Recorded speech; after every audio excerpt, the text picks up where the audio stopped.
from Sticky Paws Studios in Las Vegas, Nevada, it's The Big O Show. Hi, good morning. The Big O over here saying hello to everybody. And today, celebrating Women's History Month as we continue into the month of March, I have a young lady that, oh my goodness, I mentored her when she was a sophomore, junior at UNLV. And since then, I like to believe that she is mentoring me. I like to introduce Brittany Bryant, or Dr. Brittany Bryant, since she got her PhD not too long ago. Welcome, Britt. How are you? Good. How are you? I am fine. I'm so glad that we were able to connect, especially during Women's History Month, since you and I have a history of celebrating special months, going way Yes. back to the UNLV days and celebrating diversity. But now, one of the things that I wanted to highlight was your life. How did you, after UNLV, how did you get to where you are at Arizona Department of Education and with a PhD? I like to hear that So story. right now, so after UNLV, the beautiful 2008 economy came in and kind of put me in my place. I was supposed to go into film, and I did. I worked in film for a while, and then I decided there's got to be more than this. I was working on reality show after reality show after reality show, and I was just like, I'm done. I want something different. And ended up doing communities and schools, and it kind of gave me I remember that fire to in I go back. remember. Oh my God, yes, I remember that. Yes. And it gave me a fire to go back to school, and I wanted to teach film. So I ended up in going to Arizona State for my master's and worked in film some more, worked full time doing other things like nonprofit work. And I ended up going, I want to do something different, and found myself in Maricopa County working in workforce development. And before I got to that, I worked for Maricopa Community Colleges. So that's where I'm at currently. I oversee our Perkins. And I ended up falling in love with higher education and was like, I want to do this. But life had another way. I went to work for Maricopa County. And as I went to work for Maricopa County, I ended up like just really loving workforce development, all things the workforce. And I was like, I think I need to find my space in between higher ed and workforce. And so I ended up going from workforce to back to education, working for Maricopa Community Colleges again. And in this time, I was like, you know what? I'm going to go for my PhD. And I started applying for programs. And I ended up applying at NAU's for a doctorate in education and got in, started in 2018. And the last semester of my coursework, COVID happened. So I ended up um, really having to guide myself through the last half of my dissertation. Um, I thank goodness for my group of core friends. We kind of all guided each other through our dissertations and getting across the stage. And in that meantime, I kept working within somewhere near education, somewhere near workforce, and found myself where I'm at now with Maricopa Community College District, and I oversee Perkins. So I oversee career and technical education, which has a special place in my heart because it goes hand in hand with workforce. These are the classes that students take to go straight into the workforce. I love that because that's how we connected again years later was through workforce, because at my career at Dieter, that's what I did was workforce development. And for many years, people didn't know what workforce development is. What is it? I mean, what are you talking about? Well, again, it goes back to getting the core requirements of what's needed for anybody that's looking for work. And it doesn't only apply to young people either. It applies to a lot of adults. And as you Yep. know, you find adults that are dislocated, and then, where they did this for many years and now they don't have that and they have to kind of transfer those skills, get retrained, and then head to the workforce again. Here in Vegas and in Nevada, of course, is, we do the WIOA, the Workforce Investment Hmm. Opportunity Act. We have two boards, one in the north, one in the south. And again, we're smaller than California that has, I don't know, like 50 boards. How many boards does Arizona have, Britt? I want to say we're at maybe 12. Okay, that's pretty big still, though. Now, let me ask And you, the only reason is because we're so far apart. true, We, and you have a yeah, lot we of got a lot of rules. rules. See, that's Yeah. where Nevada and where I see lacks a lot of outreach is in the rules in the northern part of Nevada. We only have one board. We only have which is Nevada Works up in the north, Mhm. and then there's maybe three providers that handle all of that. But there's not one to say like write in the rules, you know? Oh, Yeah, exactly. So, we still have a lot of growth to do. But my next question to you is you went to UNLV, you were involved along with me with a lot of events and a lot of um, committees on the campus.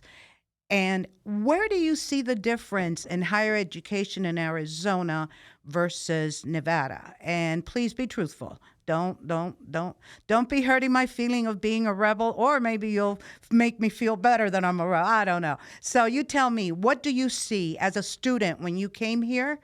If you were a student at Arizona, so I would tell anybody with kids, do not send your child to Arizona State University if they do not know what they want to do. It's a behemoth.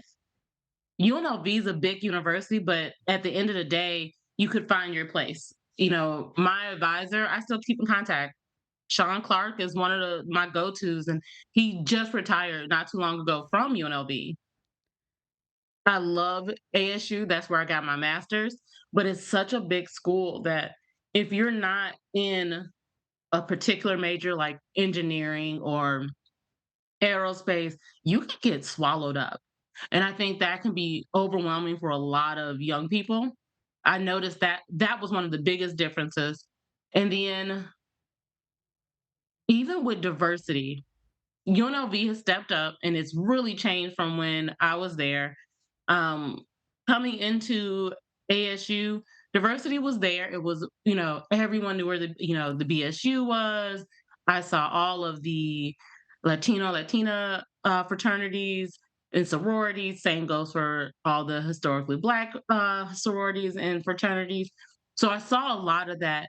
The only difference was I didn't see as much Pacific Islander, but I also realized it's not as a large a community here as it was in Vegas.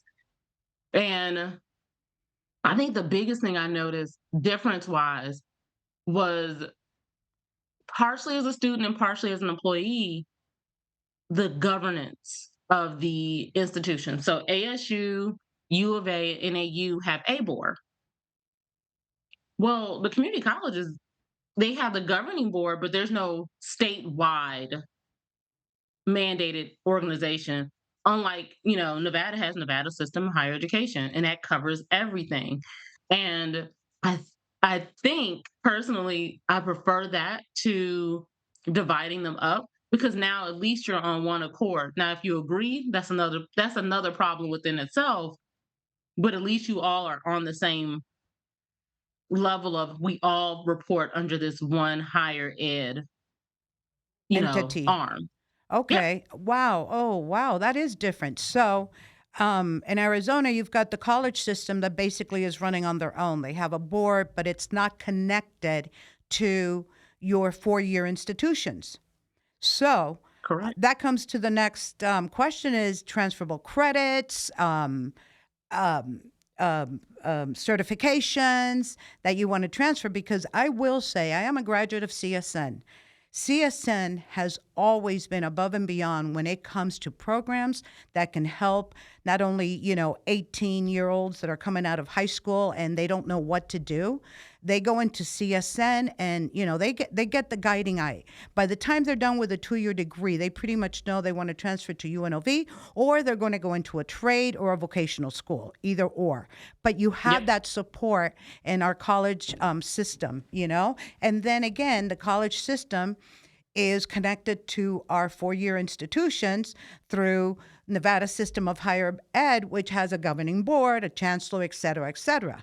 Not to mention that it also, I believe, has more of a power for budgeting dollars, and funding from the state or federal, because you're seen as a collaborative educational institutions and not separated. How's the college funded? So all of us taxes. We're big on taxes, different initiatives. So we did, was it Proposition 301, which was legalizing cannabis here in Arizona. We use profits from that for the community college, and I believe some of the universities use it.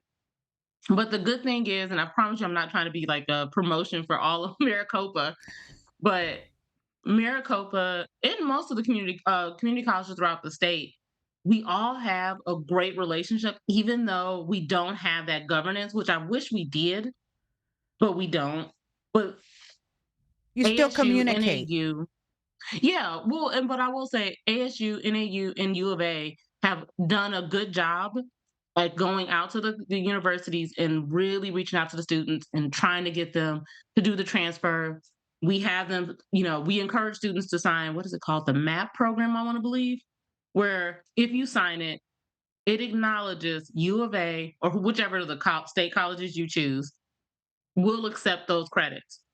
Okay, so that's good. So Transferable. you're guaranteed to transfer in, but it is upon you to, go out of your way to do that. And I know when they're doing orientation and when advisors are talking to them, they kind of encourage it like, hey, you might as well just go ahead and do it. If you know you're going to go to a 4-year, sign the agreement. Right. So they'll take it just in case they update, they updated COM 101.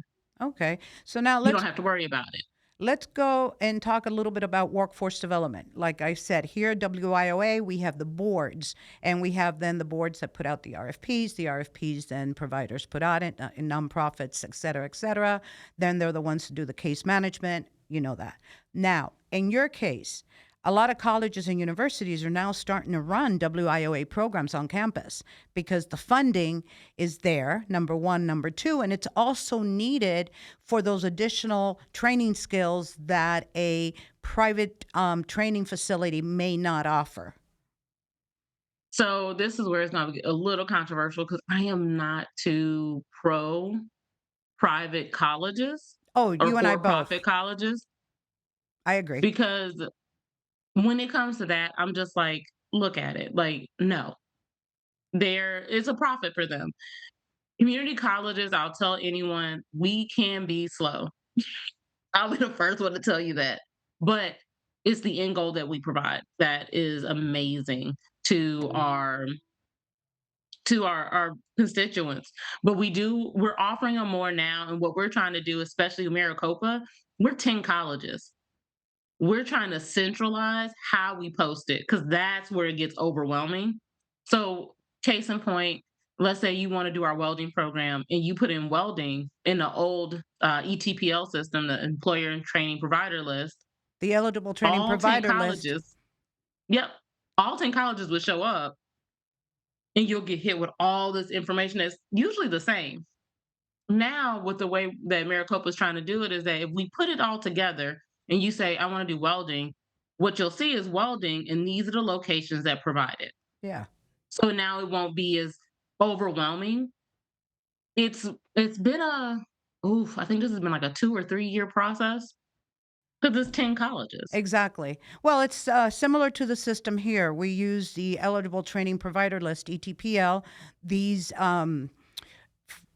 automatically, all your NSHE institutions in the state of Nevada are automatically approved if their courses align with workforce development and they're aligned with what is needed in the training. So like welding. So you have UNR, TMCC, and Western Nevada College that offer the welding courses, and they have it accelerated. That's awesome. It is because why? We have mining up in the north. We need welding up in the north.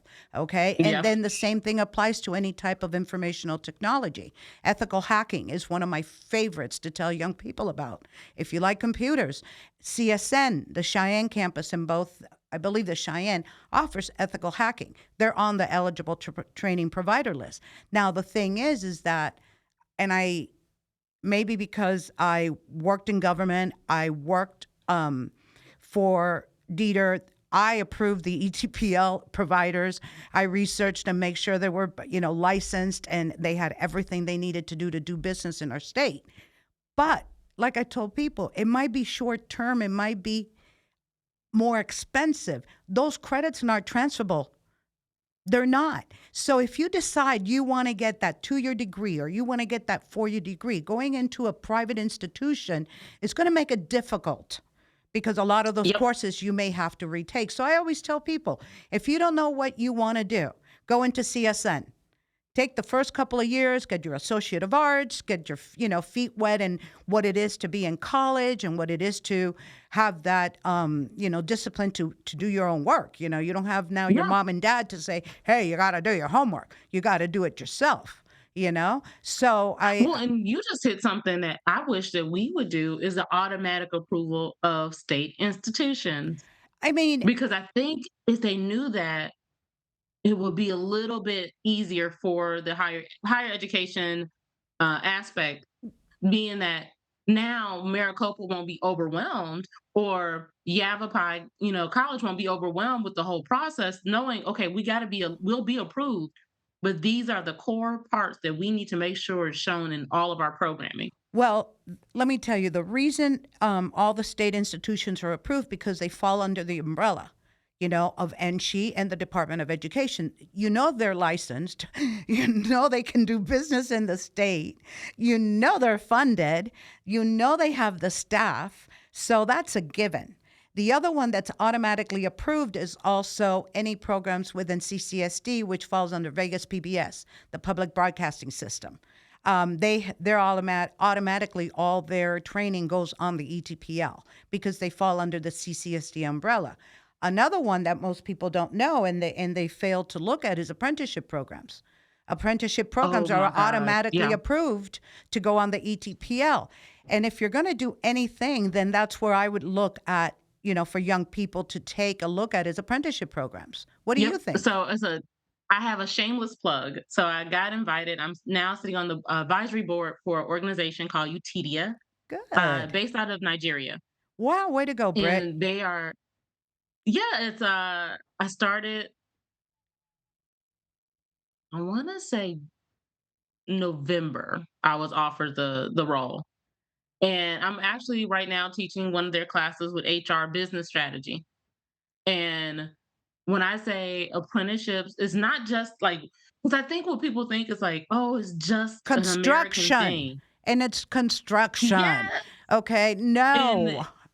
we don't. UTD is doing HR, they're doing business, they're doing coding. They're working with different companies to do this.